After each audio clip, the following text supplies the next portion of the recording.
Ya, oke teman-teman, kali ini kita bahas tentang tumor ya, apa yang terjadi ketika tubuh kita itu ada tumor. Sebelumnya perlu kita ketahui dulu nih, apa definisi tumor. Nanti kita bahas panjang lebar, ternyata belum tahu konsep tumor itu apa. Tumor itu yang kita bahas definisinya adalah pertumbuhan massa abnormal. Ya, perlu digarisbawahi adanya keabnormalitasan ini, karena misal kita jatuh, kejedot, itu kan juga benjol ya, membesar ya, ada massa ya, tapi kan itu masih dalam batas normal. Nah, yang kita bahas itu ketika tidak normal. Nah, massa abnormal atau tumor ini nanti ada yang jinak sama ada yang ganas. Ya, untuk perbedaannya bisa dilihat di video sebelumnya yang udah kita bahas tentang perbedaan tumor jinak dan ganas. Oke, kita masuk materi. Yang pertama kita bahas, apa aja sih sifat dari tumor itu? Nah, sifat dari tumor yang pertama itu adalah lymphocytic defense. Jadi, sebenarnya ketika ada pertumbuhan massa abnormal atau tumor atau cancer, itu tubuh kita itu punya sistem imun ya kan.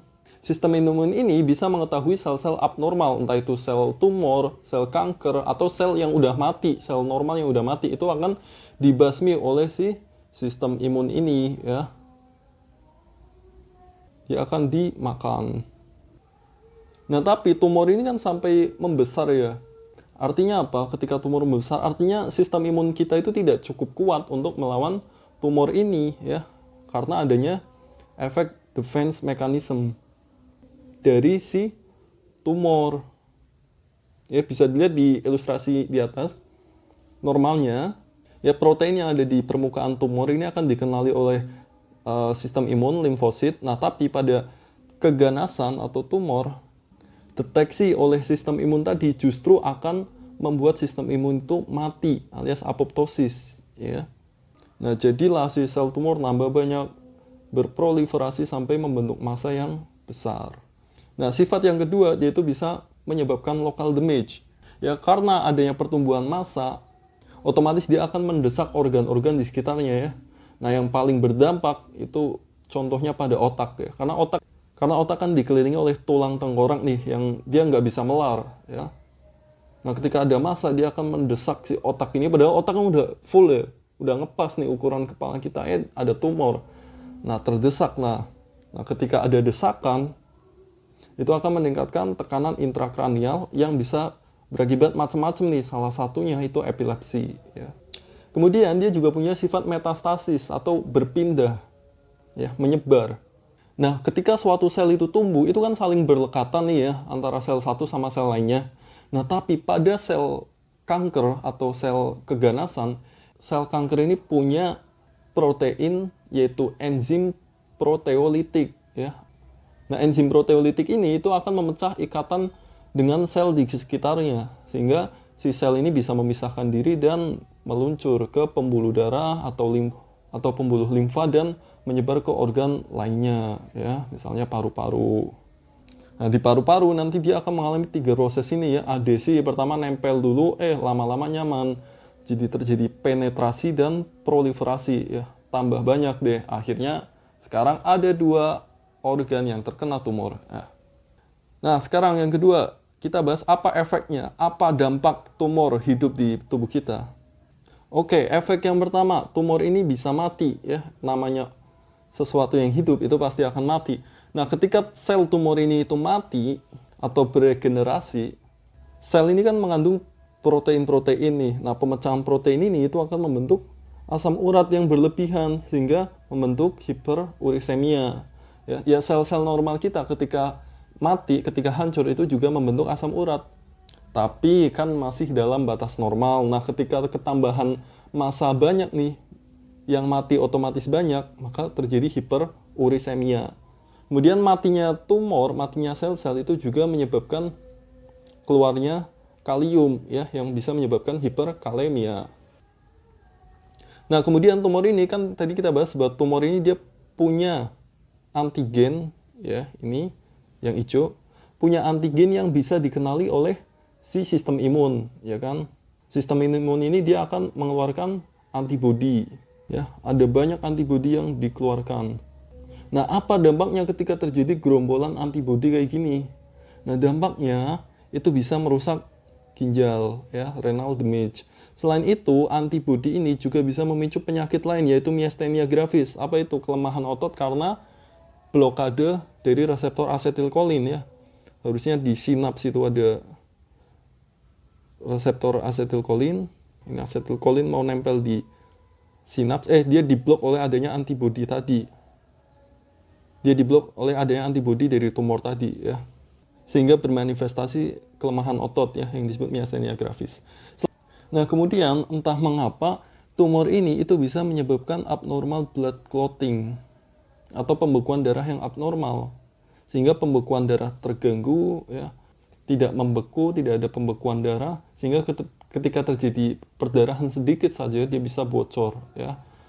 Ketika ada luka dia nggak berhenti ngalir ya, atau terhambat. Nah, ini hilangnya darah bisa menyebabkan anemia ya. Nah, terus si tumor ini ya, namanya sel kan dia butuh makan ya. Nah, makanan itu disalurkan lewat apa? Lewat pembuluh darah ya. Nah, tapi kalau adanya pertumbuhan massa, kan darah ini nggak menjangkau nih ya. Makin jauh dari pembuluh darah dia makin nggak terjangkau. Nah, pinternya, liciknya ya, si tumor ini dia memiliki kemampuan untuk angiogenesis ya, sehingga terjadi pembentukan pembuluh darah baru ya, sehingga dia nutrisinya tercukupi terus. Nah, makanya terapi pada tumor atau keganasan itu ada obat-obatan yang menghambat pembentukan pembuluh darah baru ini nih. Contohnya giostatin dan endostatin. Nah, adanya pembentukan pembuluh darah baru ini ya, angiogenesis, angio itu pembuluh darah, genesis itu pembentukan. Ya, dia akan meningkatkan cardiac output juga dong, otomatis ya. Dia butuh suplai darah yang lebih banyak sehingga kardiak atau jantung itu pompa lebih banyak juga ya. Nah, salah satu nutrisi yang dibutuhkan oleh sel tumor yaitu salah satunya ini ya, zat besi ya. Makanya bisa terjadi kekurangan zat besi dan berakhir pada anemia ya, karena sel normal jadi nggak kebagian nih ya, kebanyakan diserap oleh tumor. Nah, selain zat besi, nutrisi utama tuh sebenarnya apa sih? Nutrisi semua sel, yaitu glukosa ya tentunya. Sehingga sel-sel normal nggak kebagian ya, makanya kadang orang tampak kurus gitu. Tapi nanti kita bahas lebih lanjut nih, patofisiologi kurusnya itu kenapa. Nah, sayangnya metabolisme dari sel tumor ini itu kebanyakan bersifat anaerob, meskipun pada kondisi oksigen yang cukup ya. Kan normalnya sel itu kan aerob ya metabolismenya. Kalau ada oksigen ya aerob nih. Dia lebih efektif, lebih efisien. Tapi pada sel tumor dia anaerob. Sehingga istilahnya harusnya dengan 1 molekul glukosa, kalau aerob itu bisa menghasilkan 100 gula, sedangkan kalau anaerob itu cuma 5 gula. Bayangin cuma 5% aja ya. Nah, selain tidak efisien, metabolisme anaerob ini juga menimbulkan zat sisa berupa asam laktat ya. Yang mana asam laktat ini ketika kadarnya meningkat itu akan menyebabkan asidosis ya.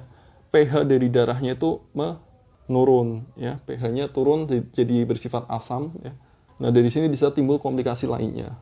Nah, balik lagi, karena tadi glukosanya ini banyak dipakai oleh sel-sel kanker, sel-sel keganasan, otomatis gulanya itu pada berkurang dan menyebabkan hipoglikemia ya. Ketika hipoglikemia, apa yang terjadi?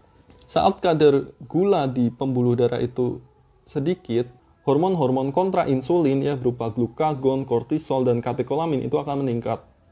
Fungsinya untuk apa? Fungsinya ini untuk pemecahan nutrisi cadangan ya. Nutrisi cadangan berupa lemak dan juga protein.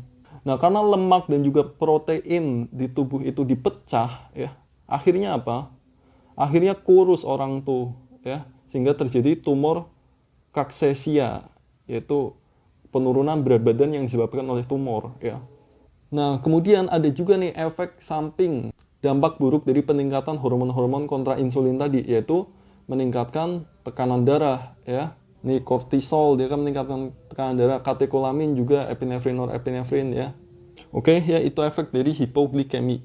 Kemudian efek dari tumor yang lain ya, terutama bila tumor ini itu tumbuh di kelenjar endokrin, di organ penghasil hormon-hormon, apa yang terjadi? Ya, gangguan hormonal Ya. Banyak sekali keganasan yang tumbuh di organ-organ hormonal ya. Nah, kalau tumornya itu terjadi di sel beta pankreas, yang mana dia itu produksi insulin, ya. Insulin ini kan sifatnya menurunkan glukosa darah. Nah, dia akan menyebabkan tambah hipoglikemia. Nah, kalau tumornya itu ada di kelenjar paratiroid, ya, efeknya apa? Hormon PTH. Kalau sel-sel PTH meningkat, otomatis produksi hormonnya meningkat, sehingga terjadi hiperparatiroid. Apa sih kerja paratiroid? Dia akan membreakdown atau memecah kalsium yang ada di tulang, ya, sehingga tulangnya kropos. Kemudian efek buruknya dari kalsium yang dipecah tadi itu juga berdampak pada ginjal. Kemudian gimana kalau tumor ini terjadi pada organ yang memproduksi testosteron, ya? Testosteron itu diproduksi baik pada cewek maupun cowok, ya. Cuman pada cewek itu kadarnya lebih sedikit. Nah, ketika organ produksi testosteron ini ada tumornya dan produksi testosteron meningkat, nah terjadilah virilization, yaitu kadar testosteron yang tinggi. Kalau pada cewek, testosteron yang tinggi bisa menyebabkan jadi bewokan, alisnya tebal, payudara mengecil, klitorisnya membesar, pokoknya lebih mengarah ke cewek secara biologisnya. Kemudian kalau tumor terjadi di penghasil prolaktin, yaitu hipofisis anterior, ya, dia bisa menyebabkan galaktore, yaitu keluar ASI bukan pada waktunya, ya kan. Biasanya normalnya kan setelah melahirkan. Nah, ini enggak ya. Kemudian kalau keganasan terjadi di GI tract, dia bisa meningkatkan produksi hormon VIP atau vasoactive intestinal peptide dan juga serotonin, ya. Nah, kedua hormon ini itu kan fungsinya untuk sekresi air, ya, bukan absorpsi ya, tapi sekresi. Artinya dari pembuluh darah ke usus. Nah, ketika hormon ini meningkat, sekresinya meningkat, ya terjadilah diare, ya. Ditambah lagi serotonin ini dia juga meningkatkan peristaltik usus, ya. Kemudian kalau kankernya ada di sel penghasil gastrin di lambung, ya. Gastrin ini kan fungsinya untuk sekresi asam lambung, ya. Ya, jadi asam lambungnya meningkat dan bisa menyebabkan ulcer di lambung, ya. Kemudian TSH, thyroid stimulating hormone, ya, dia ada di pituitary anterior. Apa yang terjadi kalau produksinya meningkat karena tumor? Dia hipertiroidisme, ya, deg-degan, keringetan, dan lain-lain. Kemudian somatotropin yang diproduksi di hipofisis anterior. Dia fungsinya untuk hormon pertumbuhan, ya, sehingga bisa terjadi akromegali jika kadarnya meningkat karena tumor, ya, sehingga badannya besar, pertumbuhannya berlebihan gitu.